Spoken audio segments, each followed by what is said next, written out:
Oggi terza lezione di epiteti della lingua napoletana. Sì, studiamo la lingua attraverso le sue parolacce, perché anche nel turpiloquio la lingua napoletana ha delle etimologie fantastiche. E come sempre utilizziamo il capolavoro di Roberto De Simone, La gatta Cenerentola, la scena delle ingiurie. Il pezzo di oggi è...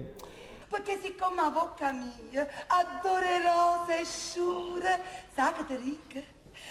Papera o alla rosa, caccia monnezza, netta latrina, stupagliosa, la mappina che annunziata, ma va tinta una chiave che maestra e bruscina c'è che sta lingua va dinta, va?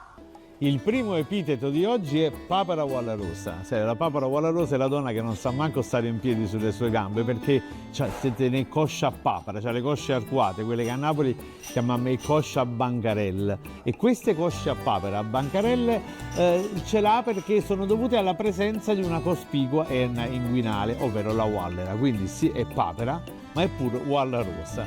La seconda invece è cacciamunnezza. Cacciamunnezza è la cameriera, la sguattera, la vaiassa di casa e per estensione semantica anche in qualche modo un po' donnaccia, quella che ha il compito di tirare fuori osicchie ramunnezze, cacciamunnezze. Noi abbiamo una grossa competenza, ahimè, il nostro popolo in fatto di spazzatura, ahimè, abbiamo vissuto un periodo di emergenza spazzatura. Io mi ricordo che uno degli epiteti molto diffusi era nemunnezza infracetata, che è bellissimo perché è l'immondizia putrefatta, quella che è stata troppo tempo insomma per le strade. Oppure un'altra era compà, tu siamo unnezze sotto sacchetta. Sì, data la grande competenza che avevamo in fatto di spazzatura, riuscivamo a distinguere i diversi livelli di putrefazione, ecco, della spazzatura. E quindi unnezze sotto sacchetta era quella peggiore. La terza parolaccia di oggi è annetta latrina, è la donna insomma che si occupa di pulire i luoghi di igiene, le latrine o a latranara, quindi in senso estensivo è colei che fa il mestiere di vuotare i cessi, a vuotacesse, e per traslato è anche insomma una donna spregevole, di nuovo una donnaccia. Però attenzione perché cesso e latrina sono due parole che hanno un'etimologia fantastica. La latrina è dalla lavatrina, che era il luogo di igiene appunto dell'antica Roma, così come cesso normalmente si fa derivare da recessus, un luogo recesso, ameno, isolato, un luogo intimo dove appunto si collocava il cesso per fare i propri bisogni corporali.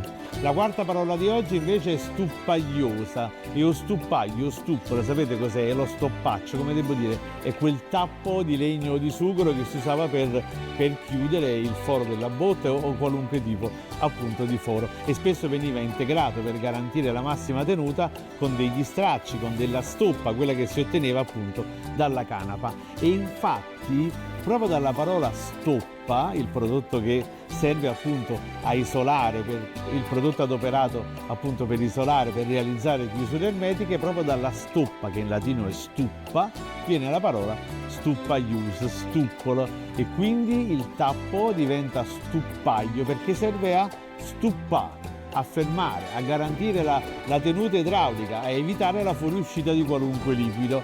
E qua si apre tutto un mondo, perché se mettere la stuppa vuol dire fermare, isolare, fermare, questo ci fa pure capire che il termine anglosassone è stop, ferma. Ecco, quando uno ha fatto uno stop calcistico col piede, quello che io non so fare mai, lo stopper è colui che ha il compito di fermare l'avversario, la stoppata nella pallacanestro, lo stop nella segnaletica stradale, oppure anche gli stop quando si facevano i telegrammi, stop. Ed ecco perché dalla stuppa, quindi dalla stoppa, questo prodotto dalla canapa, nasce non solo il termine napoletano stuppaglius, stuppolo, ma nasce anche il termine anglosassone stop. E allora perché poi stuppagliosa? Beh, in questo caso la donna stuppagliosa c'è un sottile riferimento a un altro foro che desidera di essere attappato con un tappo, con la stuppa. Non vi fate dire troppe volgarità. Ecco perché la stuppagliosa è la donna di pessima qualità, insomma, la becera furbastra. E l'ultima parolaccia di oggi, insomma la più lieve, è lavamappine, è la donna, la sguattera di casa, colei che è addetta alla pulitura delle pezze sporche, la mappina, degli stracci sporchi. In casa c'era sicuramente la mappina focolare, la mappina che insomma serviva per pulire un po' la cucina, immaginate come si lordava di grasso, insomma di resti dell'alimentazione, e poi ci stava pure la mappina process, che era quella che serviva appunto a pulire il deletano. In entrambi i casi, come vedete, colei che era addetta alla pulitura delle mappine sporche, degli stracci sporchi, sicuramente era una donna, come devo dire, becera, zotica, come devo dire, una sguattera di casa. Beh, insomma, papera alla rosa, cacciamunnezza, stupagliosa la mappina, i cucciure rose.